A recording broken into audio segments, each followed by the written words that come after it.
Goeiedag vriende, welkom terug by nog 'n baie interessante video. Wat ons gemotiveer het om hierdie video te maak is, ek kyk baie Christelike video's en ek het na 'n video gekyk waar die predikant gevra het hoe om God se kerk te vind. En hy het al die kerke geëvalueer en hulle in 'n volgorde geplaas. En hy het dit geplaas volgens sy opinie en nie volgens die Bybel nie. En ek wil graag vandag wys dat ons kan nie volgens ons opinie bepaal of 'n kerk reg is of nie reg is nie. Ons moet weet hoe om dit volgens die Bybel te doen. En as ons nie die riglyne in die Bybel ken nie, dan gaan ons ook nie weet hoe om die Bybel te gebruik nie. So ek gaan nou vandag 'n paar riglyne hier uitwys waar volgens ons kan bepaal of 'n kerk God se kerk is en of hy nie God se kerk is nie. Om God se ware kerk te vind, moet ek Jesus daarin soek. En hierdie is so belangrik. Ons kan nie geleerdes volg nie. Ons kan nie sê hierdie ou het 'n doktorsgraad of hy's 'n professor, hierdie ou is so slim nie. Dit beteken niks, want geleerdes en slim mense is in elke kerk. En as ek agter hulle wil aangaan, dan kan ek eintlik enige kerk volg, want die geleerdes is in elke kerk. En ek kan ook nie 'n kerk se leerstellings volg nie. Ek moet die Bybel se leerstellings volg. En om daai in orde te kry, moet ek spesifiek Jesus volg. Nou hier het ek 'n prentjie van 'n kerk. As jy na hierdie kerk kyk, dan kan jy sien, alles draai hier om sonaanbidding. En hierdie is 'n baie populêre kerk en sy word genoem die moeder van al die kerke. Want uit haar het al die hervormers uit haar gekom. Zwingli, Calvin, Martin Luther, elke hervormer het uit haar uitgekom en na 1798 het al hierdie hervormers, die mense wat hulle gevolg het hulle kerke begin.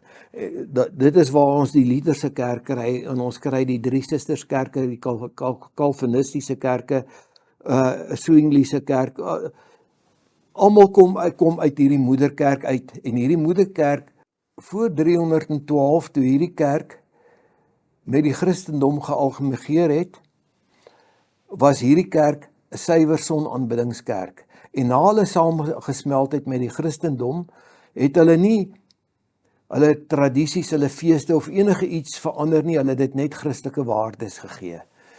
En die hele wêreld vandag volg hierdie moeder. En as ons nou kyk na hierdie kerk van Jesus,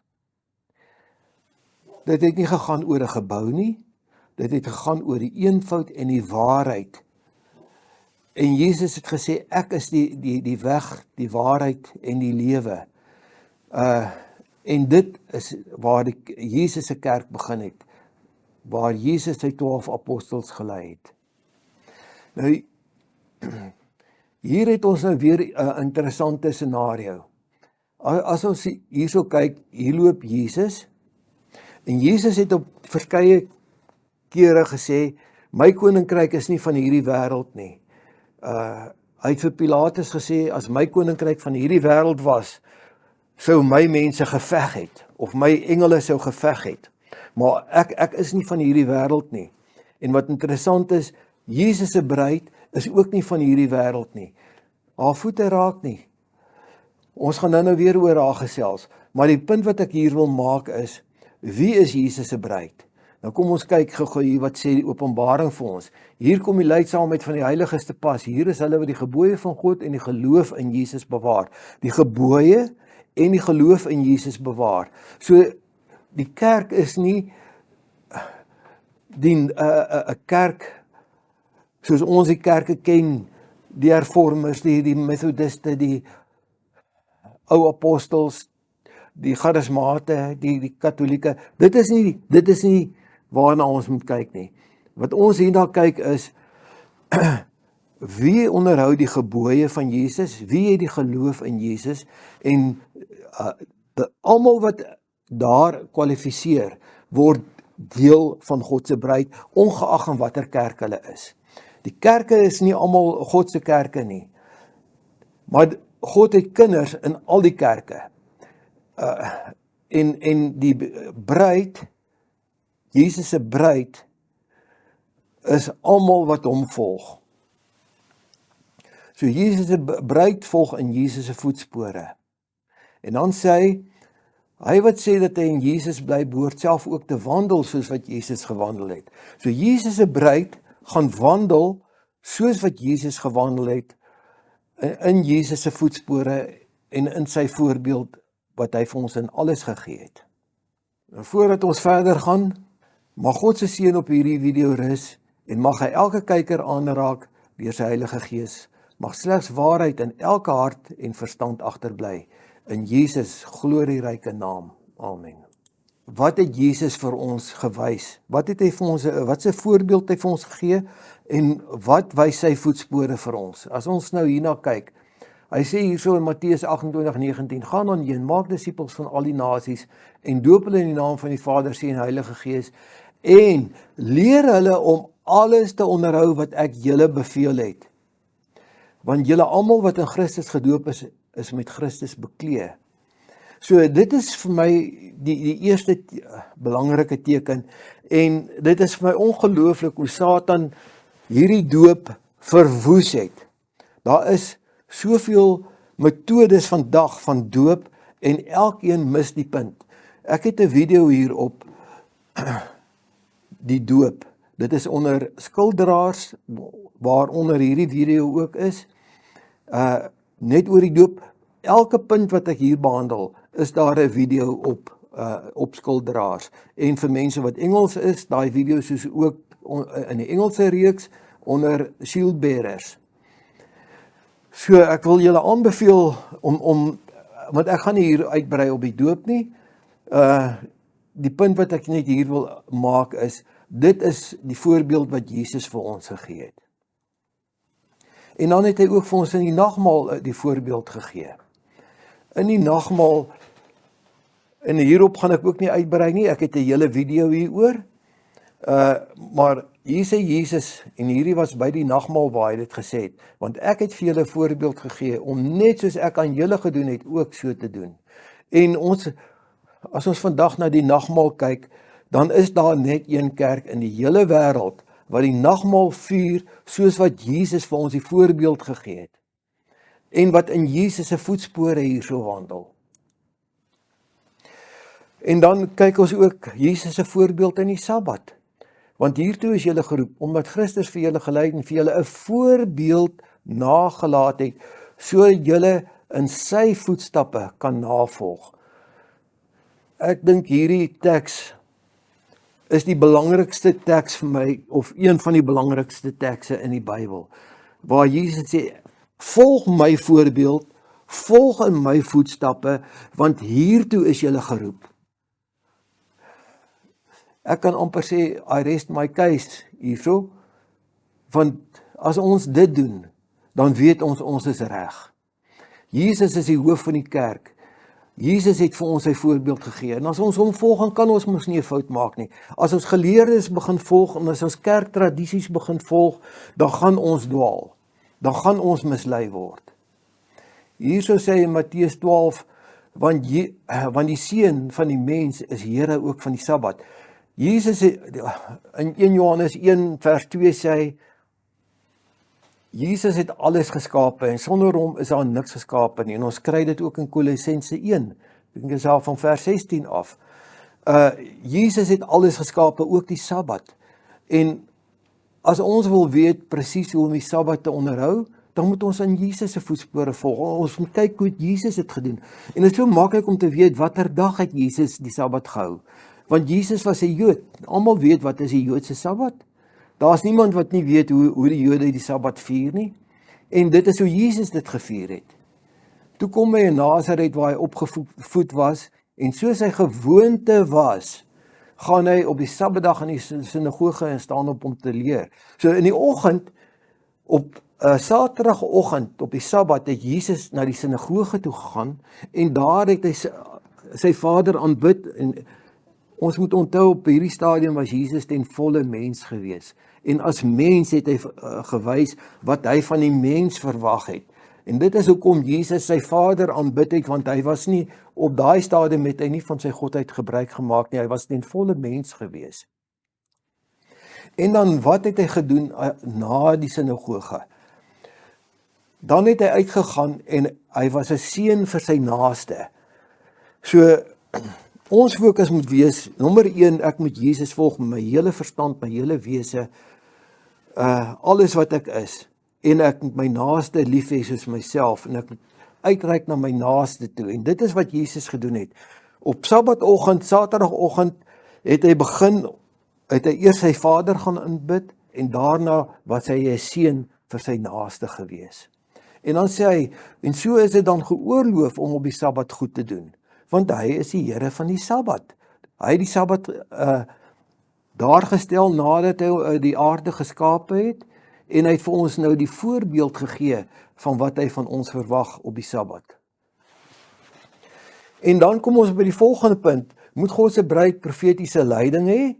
Volgens Jesus moet sy.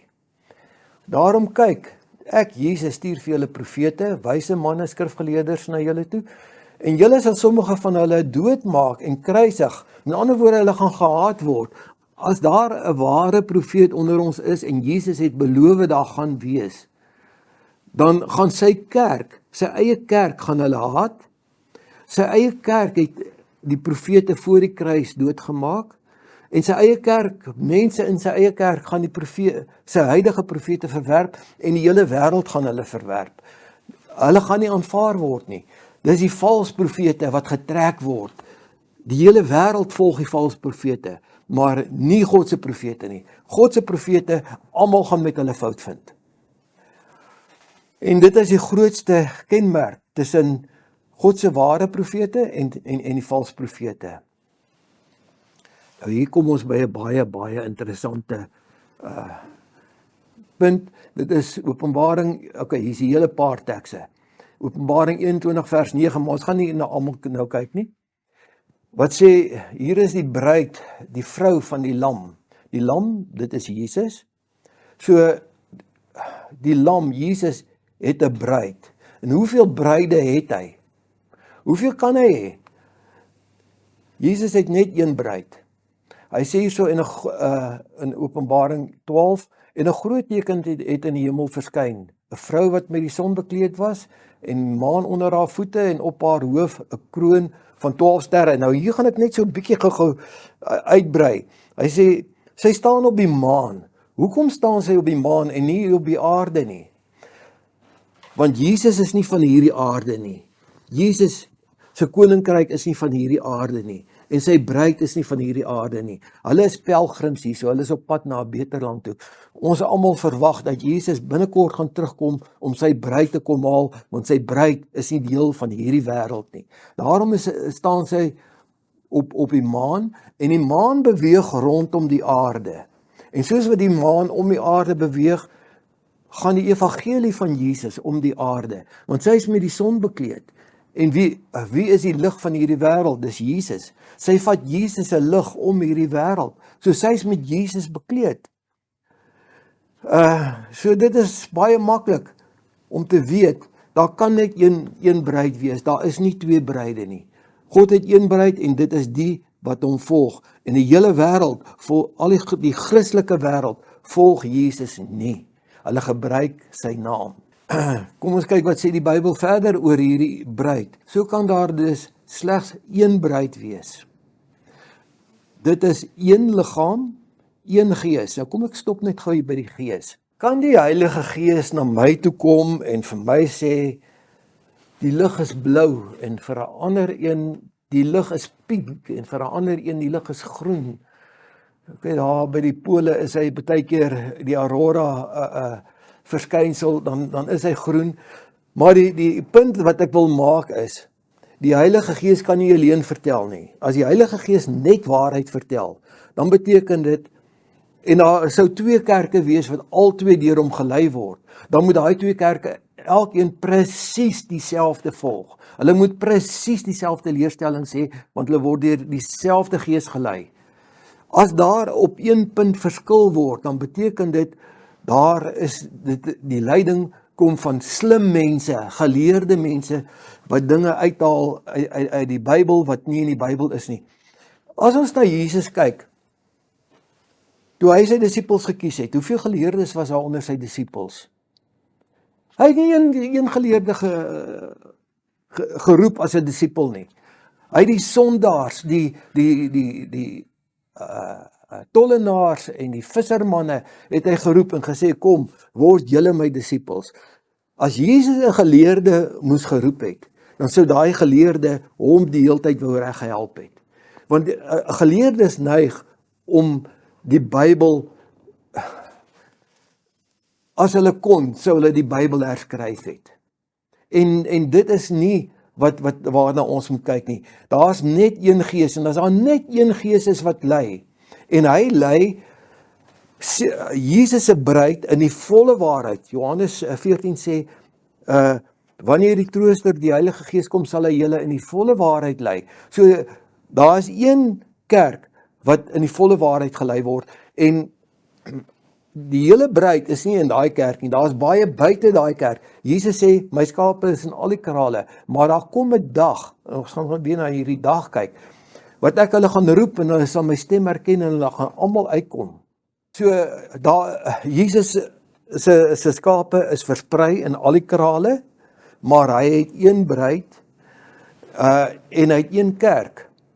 En as ons daai kerk gaan volg, en ons begin ons oë op Jesus hou, en ons doen alles, soos wat Jesus vir ons die voorbeeld gegee het, dan is jy deel van daai kerk. Jy hoef nie eers hard te gaan soek na daai kerk nie, want al is jy nie in daai kerk nie, al weet jy waar daai kerk is, en jy is deel van daai kerk, want jy volg vir Jesus. En almal wat Jesus volg, is deel van sy bruid. So is daar net een liggaam, en daar's net een geloof. Daar kan nie twee gelowe wees nie. Daar kan nie twee liggame wees nie. Nou kom die vraag, as ek dan nou 'n bewering wil maak, dat uit die duisende kerke wat daar in gelowe en denominasies wat daar in die wêreld is, as daar net een is wat kan reg wees, wat dan van die ander? Nou, ek kan vir julle my opinie gee, maar gaan nie nêrens hierso in hierdie video gee ek my opinies nie. Op niks gee ek my opinies nie. Elke ding wat ek sê, staaf ek uit die Bybel. En daarom kan dit aangeneem word. Want as die oomblik as ek my opinie gee, want ons gedagtes is in vyandskap met God. En daarom kan ek nie my opinies oor enigiets gee nie. So ek gee vir julle net die tekste. Nou Jesaja 4 vers 1 sê, en in die dag, nou ek gaan vir julle wys wat die dag is. Hy het verskillende betekenisse. Sal 7 vroue een man aangryp en sê, nou 7 vroue, en dan ons het een man aangryp en sê, ons eie brood sal ons eet, en ons eie kleed sal ons aantrek. Laat net jou naam oor ons genoem word, neem ons smaadheid weg. So hierdie vroue is kerke, maar hulle is nie rein kerke nie, want daar is net een rein kerk. Maar ons het begin om te wys, daar is 'n moeder, en uit hierdie moeder het daar baie dogters voortgespruit. En vandag, deur die ekumeniese beweging, is al hierdie dogters besig om weer terug te beweeg na die moeder toe. Toe hulle uit die moeder uit pad gegee het, was hulle baie opreg, maar hulle het weer teruggeval in die Babyloniese geloof in, en hulle almal volg weer ons Babyloniese moeder. In Matteus 7:22 sê dit, en baie sal daardie dag vir my sê, Here, Here, maar het ons in U naam geprofeteer, en in U naam duiwels uitgedryf, en in U naam baie kragte gedoen nie. Nou ek het nie vers 23 hier op nie, maar vers 23 sê, dan sal die Here hulle antwoord, en daai Here is Jesus. So, dan sal ek hulle antwoord en sê, ek het julle nooit geken nie, gaan weg van my af, julle wat my wet oortree. En ons is nou by die Nuwe Testament. Dit is nie by die Ou Testament nie. So kom ons kyk gou 'n bietjie daardie dag. Die dag. Wat is daai dag? Hierso sê dit vir ons, die dag, daar's twee betekenisse van hierdie dag. Dit is God se Sabbat, volgens Jesaja 58, sê hy, as julle my heilige dag eerbiedig, en dan brei hy nou daarop uit. So die dag is God se Sabbat, en dit is ook, ek het nou net hierdie een teks hier in, maar daar's baie tekste wat vir ons sê, dat die dag kan ook wys op die wederkoms, wanneer Jesus ons kom haal, met die ander woorde, die tyd van die einde. En dan 7 is God se volmaakte getal, wanneer hy sê 7, dan is dit die volledige, volmaakte hoeveelheid. En dan het ons 'n vrou. 'n Vrou is 'n kerk. Nou ons het dit in die begin gesien waar ons gekyk het na Openbaring 21 vers 9, waar hy sê die bruid en die vrou van die lam, né? En nou kyk ons hier by 2 Korintiërs 11:2 praat hy ook van die bruid in enkelvoud. Hy het nie twee bruide nie. En dan Openbaring 17 vers 5 is nou eintlik die riller. Want ek dink ek gaan hom vir julle gou in die Bybel lees. Hy sê hier so in Openbaring 17 vers 5, kom ek vat hom 'n bietjie net vir interessantheid voor dit. Hy sê hierdie hoervrou, wat op baie water sit, baie waters is menigte volke, nasies en tale, so sy is oor die hele wêreld. En ek gaan, dit is jammer, ek hou nie daarvan om dit te doen nie, maar ongelukkig moet ek dit doen, en ek gaan hierdie kerk by die naam noem, want die Bybel identifiseer hierdie kerk so duidelik, die kerk van Rome.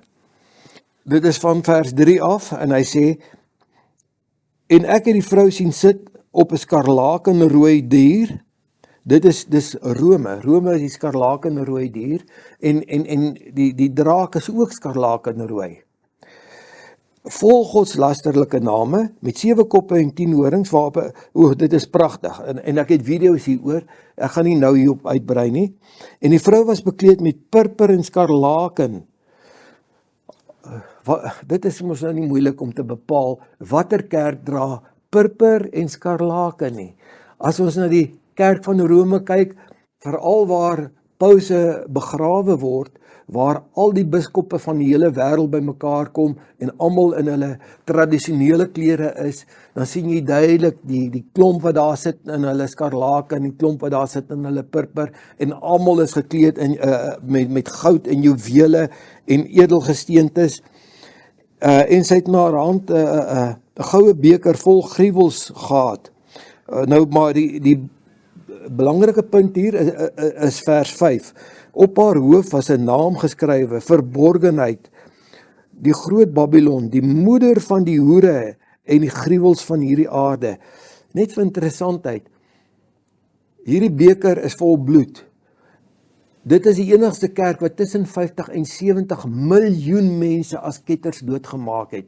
As jy gesê die aarde is rond, en dit het nie van die paus afgekom nie, was jy as 'n ketter doodgemaak gewees.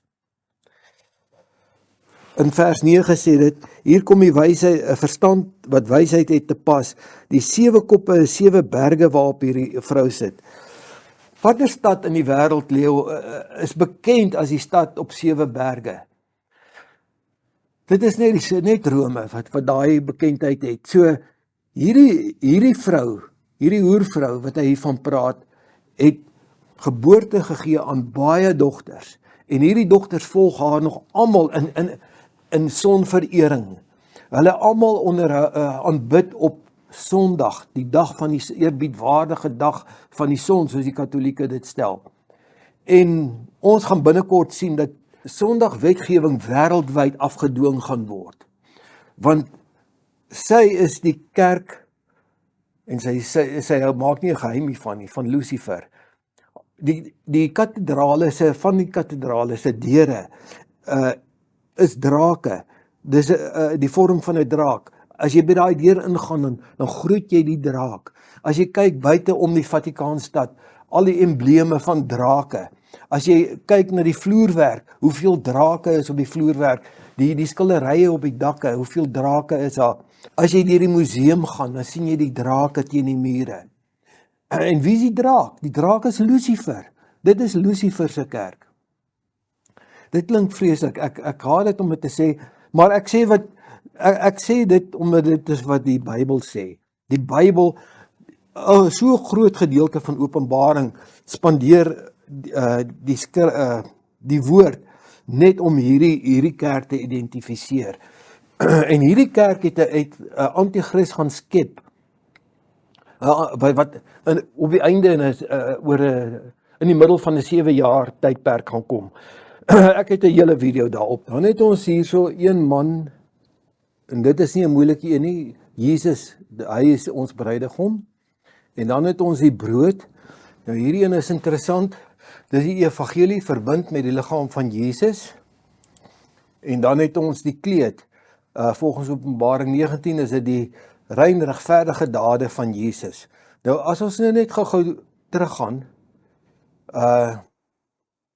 weer na die eerste ene toe, hy sê in die dag, nou weet ons daai dag is op die einde van tyd voor Jesus kom, sal 7 vroue, dit is al die kerke, met uitsondering van een man aangryp, dit is Jesus, en sê, ons eie brood sal ons eet, ons eie kleed sal ons aantrek, laat net jou naam oor ons genoem word, neem ons smaadheid weg.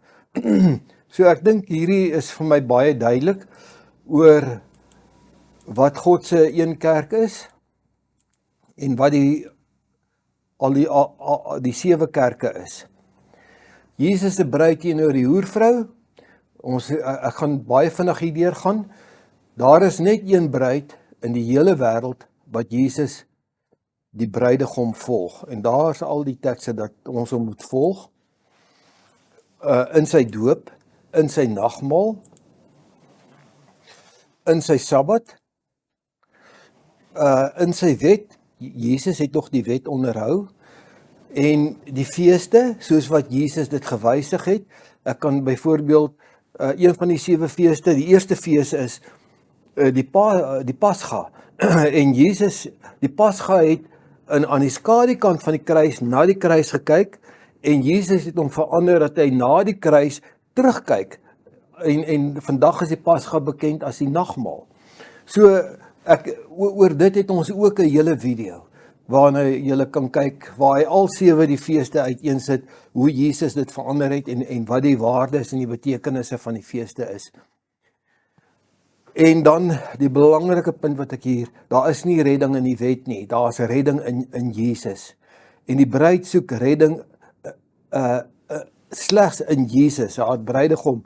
Handelinge 4 vers 12 sê, want daar is geen ander naam op hierdie aarde, waardeur ons gered kan word, as slegs die naam van Jesus nie. En dan 7, sy glo in die wederkoms soos Jesus het op die Olyfberg verduidelik het. En hoe het Jesus dit verduidelik? Nou, die wêreld het hier 'n hele ander teorie. Satan wil hê dat die wêreld moet glo, ons hoef nie reg te wees wanneer Jesus nou kom. As ons nie reg is nie, ons het nog 7 jaar om reg te maak. Dit is nie die waarheid nie. As Jesus nou kom en jy's nie reg nie, is jy nie reg nie. Daar gaan nie tyd wees om reg te maak nie. Nou, hierdie teks word verdraai om dit te laat lyk na 'n wegrapingsteorie, teologie. Kom ons lees hom gou-gou. Ek vat hom van vers 15 af, want dit sê ons vir julle deur die woord van die Here, dat ons wat in die lewe oorbly, tot by die wederkoms van die Here, die ontslapenes hoegenaamd nie voor sal wees nie. Wat hy hier sê is dat die wat in die grafte is en die wat lewe wanneer Jesus kom, tesame weggevoer gaan word, Jesus tegemoet dit is nie 'n wegraap nie, dit is die wederkoms. Want hulle sê dit is eers die wederkoms, dan is dit 7 jaar, dan is dit die wegraping, dan is dit die 7 jaar, en dan in die middel van die 7 jaar kom 'n anti-kris, daai anti-kris sit in Rome, sy is al lankal hierso. En na die 7 jaar, dan het ons die wederkoms. Maar hier, Tessalonisense praat van die wederkoms, hy praat nie van 'n wegraping nie. In die Grieks, praat hy van wegvoer. En van die Grieks af is dit na die Latyn toe vertaal as wegraap. Nou sê baie mense, ja, maar in die Latyn praat, leer ons van die wegraap. Maar dit was in Grieks was dit geskryf, en ons moet kyk na die Grieks, nie na die Latyn of na enige ander taal nie. Dan het ons 8, die bruid ontvang nie die Heilige Gees vir sensasie nie, maar wel om die evangelie van die bruidegom na die wêreld toe te neem. En dit sien ons in Handelinge 8 waar Jesus gesê het, gaan na Galilea, wag daar, wanneer totdat julle die Heilige Gees ontvang, dan sal julle die krag en die gawes kry om hierdie evangelie na die hele wêreld toe te neem. En dit is ook die boodskap van Matteus 28 vers 19. En dan hierdie een is 'n baie belangrike ene. Sy praat nie met 'n gemompel en 'n gepiep soos die wat die duiwels raadpleeg nie. Die mense wat die geeste raadpleeg, hulle praat in 'n gemompel en in 'n gepiep. Jesaja 33:19 sê, jy sal die onbeskaamde volk, in ander woorde die sondige volk, nie meer sien nie, want God gaan hulle vernietig. Die volk met duistere, onverstaanbare spraak, met onbegryplike hakkeltonge. Wow, hoeveel duideliker kan dit wees? Dat jy mompel en jy hakkel en jy piep, nie as jy en sê dit kom van die Heilige Gees af nie. Dit kom van 'n gees af, dit kom nie van die Heilige Gees af nie. Die Heilige Gees gee vir ons krag en gawes om hierdie evangelie na die wêreld toe te vat, nie vir sensasie en die val op die grond en al daai dinge nie. OK, nou kyk ons na die volgende ene. Net soos Jesus val sy bruid nie op die grond as gevolg van die Heilige Gees nie. Die Heilige Gees het nooit iemand laat val nie, maar sy is die bruid, kan wel val as gevolg van die heerlikheid van God. En dit sien ons 'n paar plekke waar Esegiel en Daniël en van die profete op die grond geval het, maar dit was as gevolg van die heerlikheid van God en hulle sou gesterf het as die Heilige Gees hulle nie die krag gegee het om weer op te staan nie. Ons sien wel waar koning Saul vir 'n dag op die grond gelê het deur die Heilige Gees, maar dit was as 'n teken en 'n simbool van verwerping dat God hom nie meer as 'n koning aanvaar nie, want hy het sonder sy koninklike klere op die grond gelê as 'n simbool van verwerping. Maar andersins kan ons dit nêrens aan Jesus koppel waar hy op die grond geval het of waar sy disippels op die grond geval het nie. Hier is 'n prentjie van die sangomas. Hier staan die hoofsangoma, sy het 'n doekie en sy swaai die doekie hier oor hierdie vrou se kop. Sy val in mekaar, sy val agteroor en agter haar staan weer ander sangomas wat haar vang, laat sy nie haar self te pletter val op die grond nie. Dit is nie die werk van die Heilige Gees nie. Dit is wel die werk van 'n gees. Kyk hier in Esegiel sê dit, so die verskyning van die heerlikheid van die Here gelyk. En toe ek dit gesien het, het ek op my aangesig, nie agteroor nie, vooroor geval en 'n stem gehoor wat met my gespreek het. En die Gees het in my gekom, sodra hy met my gespreek het en my op my voete laat staan en ek het hom gehoor wat met my gespreek het. So die Heilige Gees gee krag, hy vat nie krag weg nie. Dit is 'n ander gees wat die krag wegvat, 'n gees waarvan ons moet wegbreek, 'n gees wat al hierdie dogters, ek wil dit nie weer noem nie, want dit klink nie goed nie, maar dit is nie dogters van God nie. Hierdie ander kerke is ongelukkig nie die dogters van God nie, alhoewel God baie kinders in daai kerke het. En hy roep hulle uit in Openbaring 18, 1 tot vers 7, brei weer uit oor hierdie vrou. En hy sê, kom uit daar, uit my volk. So, sy kinders is nog in al hierdie Babyloniese kerke wat besig is met sonverering. Wat nie Jesus se naam gebruik, maar hulle volg nie sy voorbeelde nie. Hier het ons yoga, en dit is 'n ding wat begin toeneem onder die Christelike kerke. En dit is elke vorm van yoga simboliseer 'n gevalle engel. Waar het ons al ooit gesien dat Jesus mense so op hierdie manier op die grond laat val, of waar sy apostels het gedoen het? Dit het nie gebeur nie, dit gebeur net nie. Hierdie, kan ons hierdie aan Jesus koppel, waar kyk hoe lê hulle hier bo op mekaar geval. Dit is nie Christelik nie. Geldgierigheid by die moeder en haar dogters. As jy na al hierdie groot kerke kyk, alles draai om geld. Hierdie is weer die yoga posisie waar jy mediteer. Meditasie is waar jy oopmaak vir die duiwel en op die internet kan ons dit oral sien waar hulle verduidelik hoe jy die voel, hoe die slang in jou opkrul boontoe. En daarvoor moet jy in 'n yoga posisie wees. Hierdie is wat hulle noem die lotus posisie. Hierdie is Hindoeïsme en dit is satanisme. Nou, hier is 'n ander riller. Spiritisme by al hierdie dogters wat nie deel is van God se kerk nie.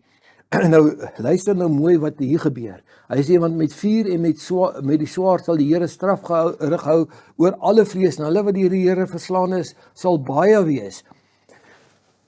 Wanneer gaan dit gebeur? Dit gebeur mos nou op die einde.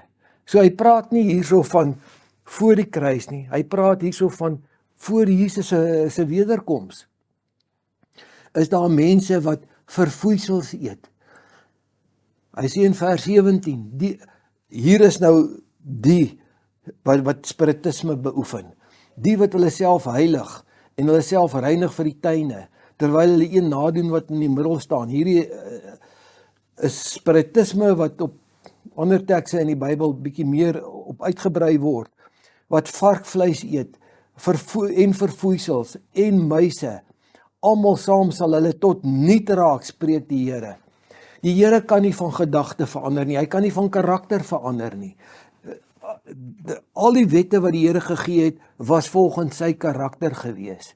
As jy God se wette volg, sy insettinge volg, dan lewe jy volgens sy karakter. En om al hierdie verfoeisels te eet, daar's plekke in die Bybel waar hy sê, die Here het hiermee alle kos rein verklaar. Kos is nie verfoeisels nie, daar's 'n verskil tussen 'n verfoeisel en wat die Bybel identifiseer as voedsel. Alle voedsel het hy rein verklaar, en dit word nie onrein as jy met ongewaste hande eet nie.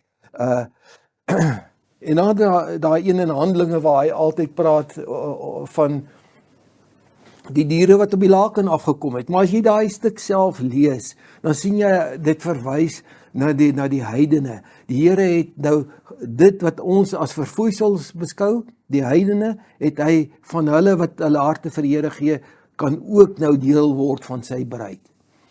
Maar hierdie is nie die kos van God se bruid nie. En mense wat dit as God, hierdie is skoner as vark. 'n Vark is die vuilste ding wat daar is. 'n Vark is die ding wat die asblik is, wat net loop en net die vuilis opeet. Hond neig om in die natuur eet hy skoon vars vleis. En dit maak hom eintlik 'n reiner dier as die vark. Maar die vark en die muis, dit word beskrywe as verfoeisels. Dit is nie God se kos nie. En dan natuurlik hierdie hoort drank, sigarette, dwelms, hierdie goed hoort nie by God se bruid nie. Ons het dit nie by Jesus gekry nie. As ons in Jesus se voetspore wandel, gaan ons nie hierdie goed opspoor in sy voetspore nie. As ons sy voorbeelde volg, gaan ons hierdie goed nie daar opspoor nie. In die video oor die nagmaal praat ek 'n bietjie oor sterk drank. En wat by Kana gebeur het, toe Jesus die water in wyn verander het. Want daai een gooi baie mense deur mekaar. Ek gaan nie nou in hierdie video daarop uitbrei nie, maar al wat ek wil sê is, as jy 'n probleem het met drank, kyk na daai video oor die nagmaal. Daar gaan ek 'n bietjie in op die sterk drank. En dan kom ons by die 10de ene.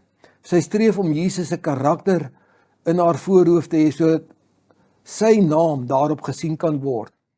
Daar is 'n verhaaltjie van hierdie dogtertjie wat vir die ma vra, maar Jesus is mos baie groter as ons. Sê die ma, ja, dis waar. Toe sê die dogtertjie, maar as Jesus dan in ons is, dan moet hy mos oral uitsteek. So as Jesus in my is, en mense kyk na my, want Jesus is groter as ek, dan moet hulle nie vir my raak sien nie, hulle moet Jesus raak sien. En dan moet sy naam hier wees. Openbaring 19, 12 en 13 sê, Jesus se werklike naam ken niemand nie. Hy is onbekend, geen sondaar het nog ooit Jesus se regte naam uitgespreek nie.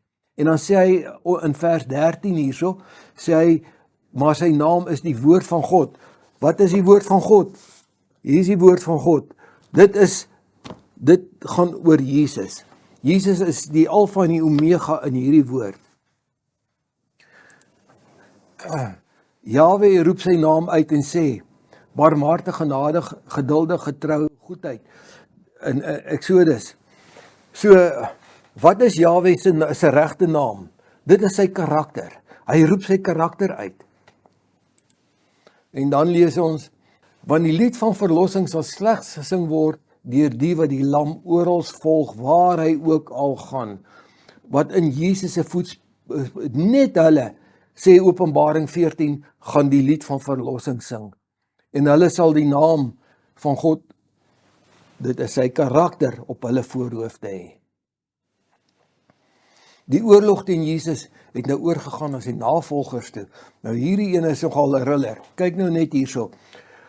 Vandag, groot kerke wat vandag sê, ons is nie meer onder die wet nie, ons is onder genade.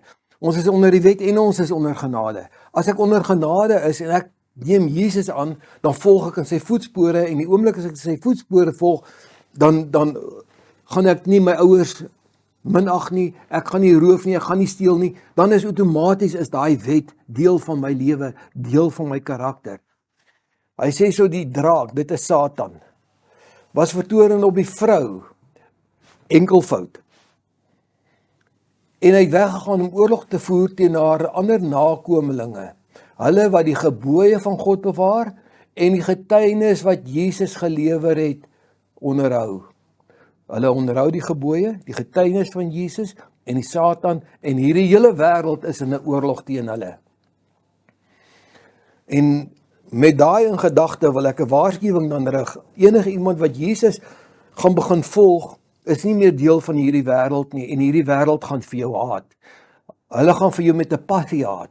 Matteus 10 vers 16 sê, kyk, ek stuur julle so skape onder die wolwe in. Wees dan versigtig soos slange en opreg soos duwe. Dit is wat gaan gebeur as jy Jesus gaan begin volg in hierdie wêreld. Die mense gaan sê, jy's 'n sekte, jy's 'n kult, jy is boos, almal moet van jou af wegbly en van jou af wegbreek.